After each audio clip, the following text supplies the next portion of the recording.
வணக்கம். மதிமுகம் செய்திகள். இன்றைய முக்கிய நிகழ்வுகளை பார்ப்பதற்கு முன்பாக தலைப்புச் செய்திகளை பார்க்கலாம். 200 கோடி ரூபாய் முதலீடு, 500 பேருக்கு வேலை. முதலமைச்சர் மு.க. ஸ்டாலின் முன்னிலையில் ஈட்டன் நிறுவனத்துடன் புரிந்துணர்வு ஒப்பந்தம் கையெழுத்தானது. தங்க மகனின் வெற்றி பயணம் தொடரட்டும். பதக்கம் வென்ற மாரியப்பன் தங்கவேலுக்கு முதலமைச்சர் வாழ்த்து. மழைக்கால பணிகளுக்கு முன்னுரிமை தர வேண்டும். அனைத்து அதிகாரிகளுக்கும் அமைச்சர் உதயநிதி ஸ்டாலின் அறிவுறுத்தல். அதிகாரத்தை தவறாக பயன்படுத்திய எடப்பாடி பழனிசாமி பதிலளிக்க சென்னை உயர்நீதிமன்றம் உத்தரவு. எங்களுக்கு யாரும் பாடம் எடுக்க வேண்டாம், ஆளுநருக்கு பதிலடி கொடுத்த கனிமொழி. பாலியல் வன்கொடுமை குற்றத்திற்கு தூக்கு தண்டனை, மேற்கு வங்க பேரவையில் மசோதா நிறைவேற்றம். முதலமைச்சர் மு.க. ஸ்டாலின் முன்னிலையில் ஈட்டன் நிறுவனத்துடன் 200 கோடி ரூபாய் முதலீட்டில் 500 நபர்களுக்கு வேலைவாய்ப்பு அளிக்கும் வகையில் புரிந்துணர்வு ஒப்பந்தம் கையெழுத்தானது. தமிழ்நாடு முதலமைச்சர் மு.க. ஸ்டாலின் முன்னிலையில் இன்று அமெரிக்கா நாட்டின் சிகாகோ நகரில் ஈட்டன் நிறுவனத்துடன் 200 கோடி ரூபாய் முதலீட்டில் 500 நபர்களுக்கு வேலைவாய்ப்பு அளிக்கும் வகையில் சென்னையில் ஈட்டன் நிறுவனத்தின் உற்பத்தி வசதியை விரிவாக்குவதுடன் ஆராய்ச்சி மற்றும் மேம்பாடு, உலகளாவிய பயன்பாட்டு பொறியியல் மையத்தை நிறுவுவதற்காக புரிந்துணர்வு ஒப்பந்தமும், அஸ்டூரன்ஸ் நிறுவனத்தின் இந்தியாவின் முதல் உலகளாவிய திறன் மையத்தை சென்னையில் நிறுவுவதற்கான புரிந்துணர்வு ஒப்பந்தமும் மேற்கொள்ளப்பட்டது. இந்த புரிந்துணர்வு ஒப்பந்த நிகழ்வில் அசுரன்ஸ் நிறுவனத்தின் செயல் துணைத் தலைவர் பிஜு நாயர் மற்றும் உயர் அலுவலர்கள் பங்கேற்றனர். இந்நிகழ்வின் போது தொழில் முதலீட்டு ஊக்குவிப்பு மற்றும் வர்த்தகத்துறை அமைச்சர் டி.ஆர்.பி. ராஜா, தொழில் முதலீட்டு ஊக்குவிப்பு மற்றும் வர்த்தகத்துறை செயலாளர் வி. அருண்ராய், தொழில் வழிகாட்டி நிறுவனத்தின் மேலாண்மை இயக்குனர் மற்றும் தலைமை செயல் அலுவலர் வே. விஷ்ணு மற்றும் அரசு உயர் அலுவலர்கள் உடனிருந்தனர். பாரா ஒலிம்பிக் போட்டியில் வெண்கலப் பதக்கம் வென்ற தமிழக வீரர் மாரியப்பன் தங்கவேலுவுக்கு தமிழ்நாடு முதலமைச்சர் மு.க. ஸ்டாலின் வாழ்த்து தெரிவித்துள்ளார். பிரான்ஸ் தலைநகர் பாரிஸில் ஆண்களுக்கான உயரம் தாண்டுதல் T63 இறுதிப் போட்டியில் சரத்குமார் வெள்ளிப் பதக்கத்தையும் மாரியப்பன் தங்கவேலு வெண்கலப் பதக்கத்தையும் வென்றனர். இதன் மூலம் பாரா ஒலிம்பிக் போட்டியில் இந்திய வீரர் வீராங்கனைகளை மொத்தம் 20 பதக்கங்களை வென்று அசத்தியுள்ளனர். இந்த நிலையில் முதலமைச்சர் மு.க. ஸ்டாலின் பதக்கம் வென்ற மாரியப்பனுக்கு வாழ்த்து தெரிவித்துள்ளார். இது குறித்து தனது எக்ஸ் தளத்தில் பதிவிட்டுள்ள அவர், 3வது முறையாக பாரா ஒலிம்பிக்ஸில் பதக்கம் வென்றுள்ள மாரியப்பன் தங்கவேலுக்கு வாழ்த்துக்கள் என குறிப்பிட்டுள்ளார். தன்னுடைய சாதனைகளால் பலருக்கும் ஊக்கமாக திகழும் நமது தங்க மகனின் வெற்றி பயணம் தொடர வாழ்த்துகிறேன் எனவும் முதலமைச்சர் மு.க. ஸ்டாலின் தெரிவித்துள்ளார். மழைக்கால பணிகளுக்கு முன்னுரிமை தர வேண்டும் என்று அனைத்து அதிகாரிகளுக்கும் அமைச்சர் உதயநிதி ஸ்டாலின் அறிவுறுத்தியுள்ளார். சென்னையில் வடகிழக்கு பருவமழை முன்னெச்சரிக்கை நடவடிக்கைகள் குறித்த 2வது ஆய்வுக் கூட்டம் அமைச்சர் உதயநிதி ஸ்டாலின் தலைமையில் நடைபெற்றது. சென்னை ரிப்பன் மாளிகை வளாகத்தில் நடைபெற்ற இந்த ஆய்வுக் கூட்டத்தில் மூத்த அமைச்சர்களும் பங்கேற்றனர். இந்த ஆய்வுக் கூட்டத்தில் அமைச்சர் உதயநிதி அதிகாரிகளுக்கு பல்வேறு முக்கிய அறிவுறுத்தல்களை வழங்கியுள்ளார்.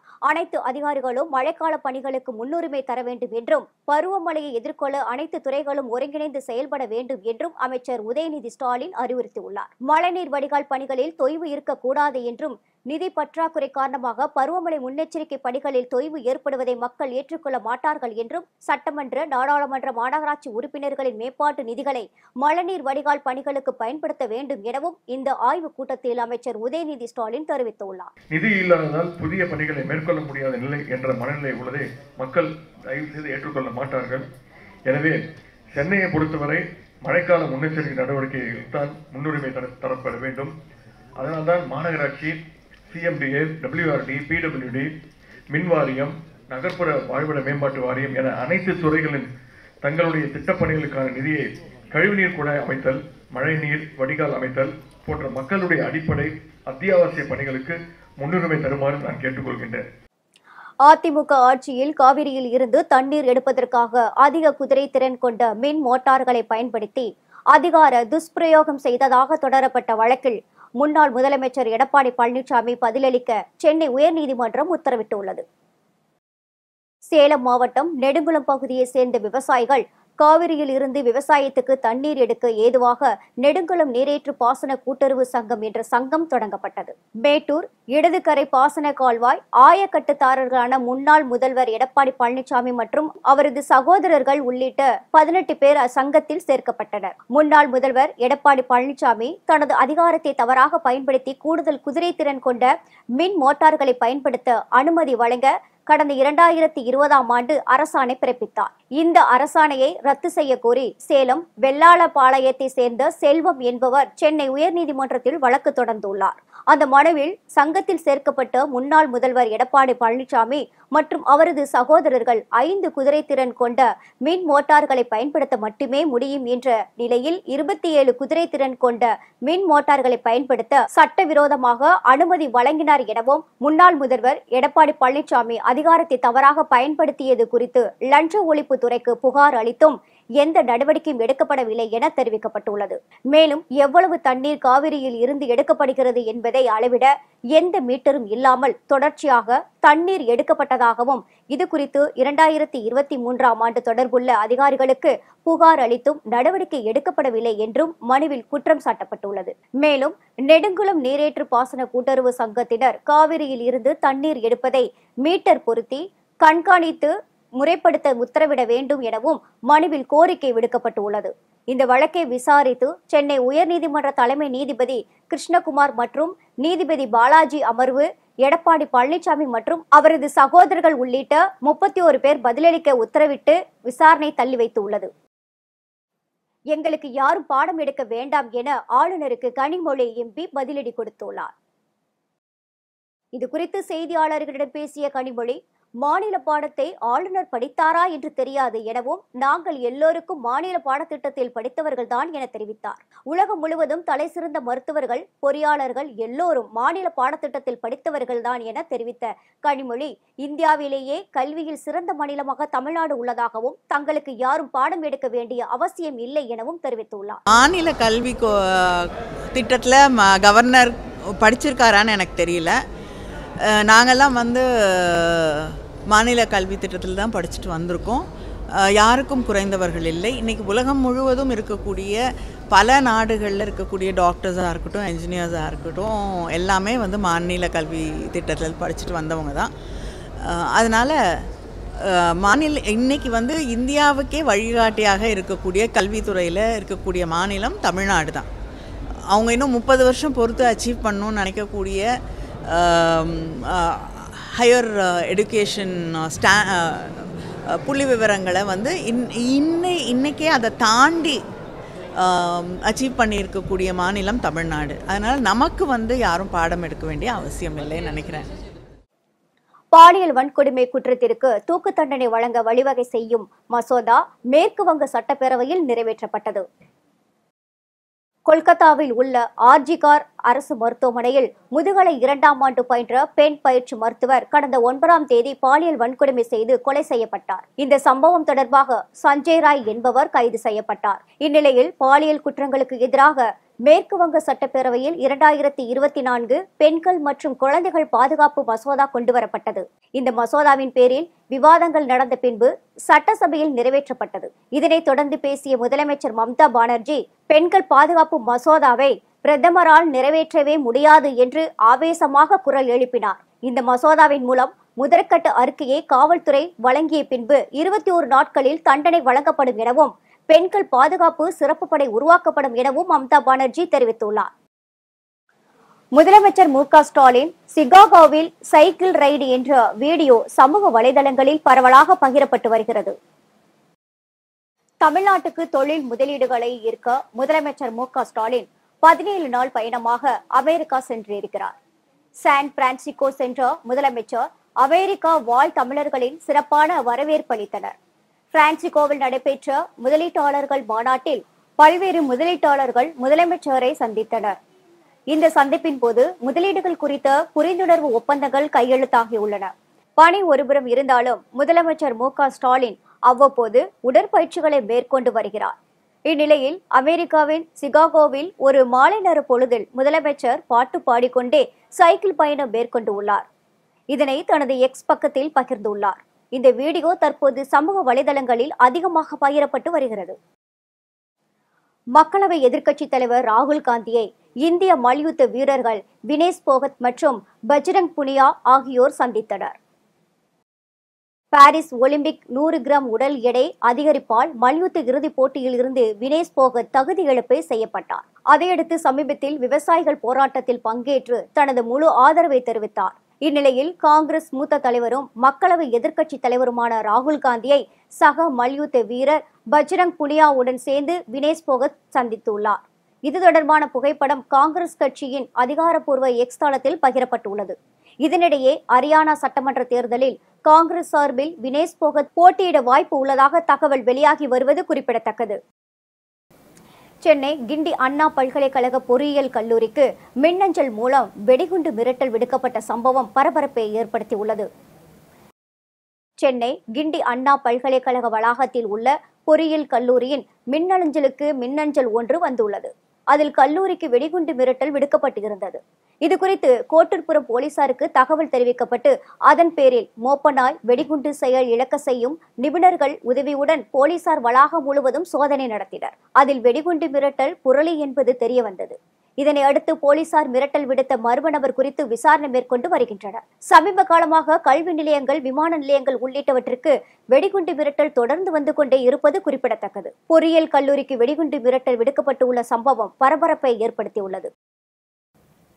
தமிழ்நாடு முதலமைச்சர் மு.க. ஸ்டாலின் மற்றும் டெஸ்லா நிறுவனத்தின் CEO எலான் மஸ்க் இருவரும் சந்திப்பதை போன்று AI தொழில்நுட்பத்தின் மூலம் உருவாக்கப்பட்ட புகைப்படத்தை இயக்குனர் வெங்கட் பிரபு பகிர்ந்துள்ளார். பிரபல திரைப்பட இயக்குனர் வெங்கட் பிரபு AI தொழில்நுட்பத்தின் மூலம் உருவாக்கப்பட்ட புகைப்படத்தை தனது ட்விட்டர் தளத்தில் பகிர்ந்துள்ளார். அதில் தமிழ்நாடு முதலமைச்சர் மு.க. ஸ்டாலின் மற்றும் டெஸ்லா நிறுவனத்தின் CEO எலான் மஸ்க் இருவரும் சந்திப்பதை போன்று புகைப்படம் இடம்பெற்றுள்ளது. அந்த பதிவில் இந்த AI உருவாக்கிய படம் உண்மையாக மாற விரும்புவதாகவும், டெஸ்லா தமிழ்நாட்டிற்கு வந்தால் அது நமது முதலமைச்சர் மு.க. ஸ்டாலின் செய்த கோட் சாதனை என பகிர்ந்துள்ளார். முன்னதாக அவரது இயக்கத்தில் விஜய் நடித்திருக்கும் கோட் திரைப்படத்தின் தலைப்பில் பதிவிட்ட எலான் மஸ்க் பதிவு ஒன்றே பகிர்ந்து கவனம் பெற்றது. கள்ள சாராய விற்பனை தொடர்பாக பதிவு செய்த வழக்குகளின் விவரங்களை மாவட்ட வாரியாக தாக்கல் செய்ய மதுரை உயர்நீதிமன்றம் கிளை ஆணையிட்டுள்ளது. கள்ளக்குறிச்சி விஷசாராய பழி வழக்கை CBIக்கு மாற்ற கோரிய வழக்கில் காவல்துறைக்கு ஹைகோர்ட் கிளை உத்தரவு அளித்துள்ளது. சிகிச்சைக்கு பலர் அனுமதிக்கப்பட்ட நிலையில் மருத்துவமனை சார்பில் காவல்துறைக்கு தகவல் தெரிவிக்கப்பட்டதா எனவும், எதன் அடிப்படையில் மாவட்ட காவல் கண்காணிப்பாளர் சஸ்பெண்ட் உத்தரவு ரத்து செய்யப்பட்டது என்றும் மதுரை உயர்நீதிமன்ற கிளை கேள்வி எழுப்பியுள்ளது. ராணிப்பேட்டை மாவட்டம் வாலாஜா அருகே ஏழை விதவை தாயின் மகளுக்கு தமிழக அரசு உதவிக்கரம் நீட்டுமா என தாய் கண்ணீரோடு கோரிக்கை விடுத்துள்ளனர். ராணிப்பேட்டை மாவட்டம் வாலாஜா அடுத்த வாங்கூர் கிராமத்தை சேர்ந்த தாமோதரன், செல்வி ஆகிய தம்பதிகளுக்கு 3 மகள்கள் உள்ளனர். இதில் 3ஆவதாக பிறந்த மகள் வேதவள்ளி.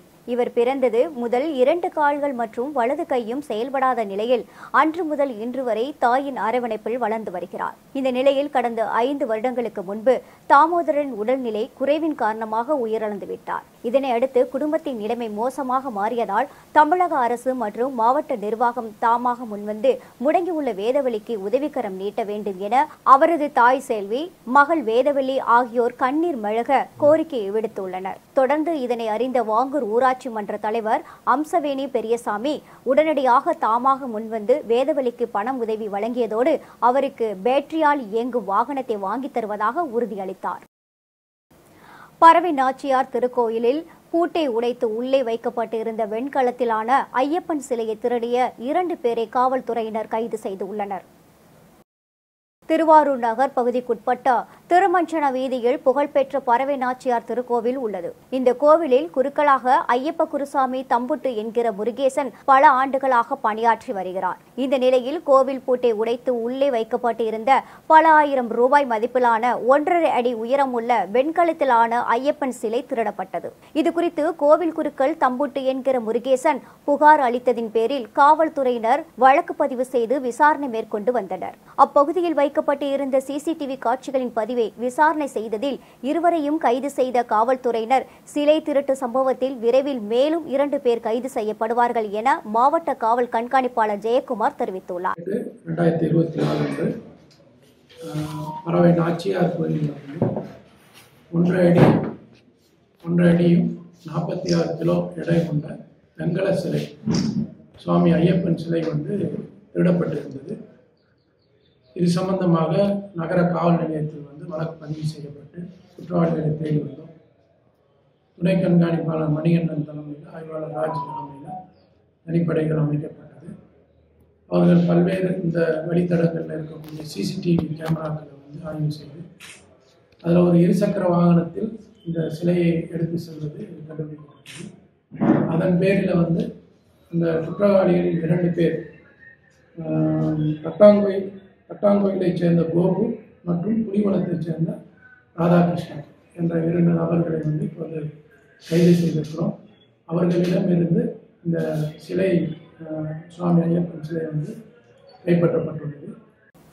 தமிழ்நாட்டில் ஃபார்முலா 4 கார் பந்தயத்தை சிறப்பாக நடத்தி மாபெரும் வெற்றியை செய்த விளையாட்டுத்துறை அமைச்சர் உதயநிதி ஸ்டாலினுக்கு பாராட்டு தெரிவித்து திருவாரூரில் நடைபெற்ற திமுக மாவட்ட கழக பொது உறுப்பினர்கள் கூட்டத்தில் தீர்மானம் நிறைவேற்றப்பட்டது. திருவாரூர் விளமல் பகுதியில் உள்ள தனியார் அரங்கில் திமுக மாவட்ட கழக பொது உறுப்பினர்கள் கூட்டம் மாவட்ட அவைத் தலைவர் தன்ராஜ் தலைமையில் நடைபெற்றது. இந்த கூட்டத்தில் திமுக மாவட்ட செயலாளரும் சட்டமன்ற உறுப்பினருமான பூண்டி கலைவாணன் உள்ளிட்ட நிர்வாகிகள் பங்கேற்றார். இந்த கூட்டத்தில் அமைச்சர் உதயநிதி ஸ்டாலினுக்கு பதவி வழங்க வேண்டும் உள்ளிட்ட பல்வேறு முக்கிய தீர்மானங்கள் ஒருமனதாக நிறைவேற்றப்பட்டது. குறை தீர்வு கூட்டத்தை புறக்கணித்து விவசாயிகள் சாலையில் படுத்து போராட்டத்தில் ஈடுபட்டனர். திருவண்ணாமலை மாவட்டம் செங்கம் ஒருங்கிணைந்த வேளாண் அலுவலகத்தில் மாதந்தோறும் நடைபெறும் விவசாய குறைதீர்வு கூட்டத்தை வட்டாட்சியர் தலைமையில் நடத்த வேண்டும் என விவசாயிகள் மாவட்ட நிர்வாகத்திடம் முறையிட்டும் அலட்சியம் காட்டியதால் ஆவேசமடைந்த விவசாயிகள் விவசாய குறைதீர்வு கூட்டத்தை புறக்கணித்து வட்டாட்சியர் அலுவலகம் எதிரில் உள்ள செங்கம் போலூர் சாலையை அடுத்து திடீர் சாலை மறியல் போராட்டத்தில் ஈடுபட்டு தங்கள் எதிர்ப்பை பதிவு செய்தனர். இதனால் 1 மணி நேரத்துக்கு மேலாக போக்குவரத்து பாதிப்புக்குள்ளானது. விவசாயிகள் யாரும் பங்கேற்காமல் அதிகாரிகள் மட்டும் பங்கேற்றதால் விவசாய குறைதீர்வு கூட்ட அரங்கம் வெறிச்சோடி காணப்பட்டது குறிப்பிடத்தக்கது. பல்வேறு மாவட்டங்களில் நடைபெற்ற நிகழ்வுகளை களத்தில் மதிமுகம் பகுதியில் பார்க்கலாம்.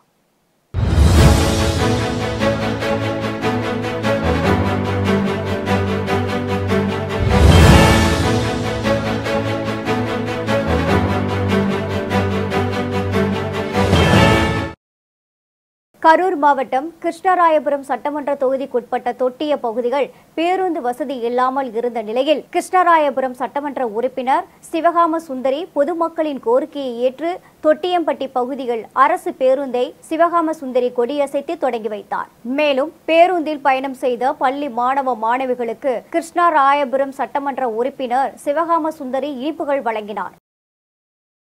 கரூர் மாவட்டம் அருகே பொதுமக்களிடம் இருந்து திருட்டு போன செல்போன்கள் சைபர் கிரைம் காவல் நிலையத்தில் பெறப்பட்ட புகார் மனுக்கள் மீது முறையான விசாரணை மேற்கொண்ட நடவடிக்கையில் 208 செல்போன்கள் மற்றும் 73 லட்சம் ரூபாயை உரிய நபரிடம் மாவட்ட காவல் கண்காணிப்பாளர் ஃபெரோஸ்கான் அப்துல்லா ஒப்படைத்தார். மேலும் செல்போன் தொலைந்தவர்கள் மற்றும் இணையவழி குற்றங்களில் பாதிக்கப்பட்ட நபர்கள் இதுபோன்று ஏமாற வேண்டாம் என்றும் அறிவுரை வழங்கினார். தருமபுரி அரசு மருத்துவக் கல்லூரி மருத்துவமனை அருகே உணவகத்தில் உணவு சாப்பிட்ட காவல் ஆய்வாளர் காவேரியிடம் நிலுவைப் பணம் கேட்ட உரிமையாளரை காலில் உள்ள ஷூவை கழட்டி அடிக்க சென்ற சிசிடிவி காட்சி வெளியாகி பரபரப்பை ஏற்படுத்தியுள்ளது. மேலும் காவலர் சீருடையில் இருக்கும் ஒருவர் ஹோட்டல் உரிமையாளரிடம் வாக்குவாதம் செய்து பணத்தை வீசிவிட்டு காலில் இருந்து ஷூவை கழட்டி அடிக்க சென்ற சம்பவம் பெரும் பொதுமக்கள் மத்தியில் அச்சத்தை ஏற்படுத்தியுள்ளது. திருப்பத்தூர் மாவட்டம் ஆம்பூர் ஆனது சென்னை பெங்களூர் தேசிய நெடுஞ்சாலையில் மையப்பகுதியாக உள்ளது. தற்போது இங்கு மேம்பாலம் அமைக்கும் பணி நடைபெற்று வரும் நிலையில் ஆம்பூர் ரயில் நிலையம் எதிரே சாலையில் உள்ள ஸ்லாப்புகள் பழுதடைந்து உள்ளதால் வாகன ஓட்டிகள் அச்சத்துடன் செல்கின்றனர். மேலும் இந்த பகுதியில் அசம்பாவிதம் தடுக்காமல் உடனடியாக புதிய ஸ்லாப்புகளை போட்டு சாலையை சீர் செய்ய வேண்டும் எனவும் பொதுமக்கள் கோரிக்கை விடுத்துள்ளனர். திருப்பத்தூர் வடக்கு சட்டமன்ற தொகுதி மேம்பாட்டு நிதியில் 10 லட்சம் ரூபாய் மதிப்பிலான பயணிகள் நிழற்குடை அமைக்கப்பட்டு பொதுமக்களின் பயன்பாட்டிற்கு திறக்கப்பட்டது. பயணிகள் நிழற்குடையை வடக்கு சட்டமன்ற உறுப்பினர் விஜயகுமார், மாநகராட்சி துணை மேயர் பாலசுப்ரமணியன், மதிமுக 20வது வார்டு மாமன்ற உறுப்பினர் குமார் ஆகியோர் ரிப்பன் வெட்டி பொதுமக்களுக்கு இனிப்புகளை வழங்கினர். திருச்சி அரசு மருத்துவமனையில் பிறந்து 7 நாட்கள் ஆன குழந்தைக்கு பிறவியிலேயே இருதய குறைபாடு இருந்துள்ளதை மருத்துவர்கள் கண்டறிந்தனர். மருத்துவ சிகிச்சை செய்ய கோவை ராமகிருஷ்ண தனியார் மருத்துவமனையில் நவீன இயந்திரங்கள் இருப்பதால் கோவை அனுப்ப முடிவு செய்யப்பட்டது. இதையடுத்து 2.5 மணி நேரத்தில் குழந்தை பாதுகாப்பாக ராமகிருஷ்ணா மருத்துவமனைக்கு வந்து சேர்ந்தது. சிஎம்சி விளையாட்டரங்கில் தடகள சங்கத்தின் சார்பில் வேலூர், ராணிப்பேட்டை, திருப்பத்தூர் ஆகிய ஒருங்கிணைத்த மாவட்ட அளவிலான ஜூனியர் அத்லெட்டிக் சாம்பியன்ஷிப் போட்டிகள் நடைபெற்றது. இதனை வேலூர் தொழில்நுட்ப பல்கலைக்கழக துணைத் தலைவர் சங்கர் விஸ்வநாதன் துவங்கி வைத்தார். இதில் 800க்கும் மேற்பட்ட வீரர், வீராங்கனைகள் பங்கேற்று குண்டு எறிதல், வட்டு எறிதல், நீளம் தாண்டுதல் போன்ற போட்டிகளில் வென்றவர்களுக்கு பரிசுகளும் சான்றுகளும் வழங்கப்பட்டது. உக்ரைனின் மத்திய நகரங்களில் ரஷ்யா நடத்திய ஏவுகணை தாக்குதலில் 50க்கும் மேற்பட்டோர் உயிரிழந்தனர்.